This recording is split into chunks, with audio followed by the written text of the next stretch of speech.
sidee ayaa garsoorayaasha u go'aamiyaan in qofku ku soo laaban doono maxkamadda ama khatar ku yahay bulshada? Waxaa jirta qiimeyn sii daynta maxkamadda ka hor ah oo ay samayso kormeertada oo ay ku jirto qiimeynta khatarta. Qiimeyntaas khatarta waa inay siisaa garsooraha fikradda ah in qofkani yahay khatar yar, khatar dhexe ama khatar sare.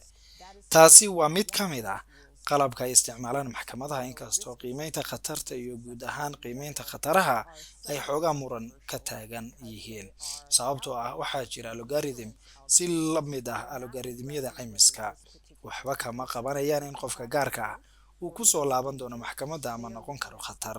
Waxay eegayaan tirakoobka dad badan oo booskaas gaarka ah jooga. Sababtaas iyo kuwo kale awgood, sida qodobada qaar ee loo adeegsado qiimeynta khatarta ayaa keenaya kala duwanaansho isireed.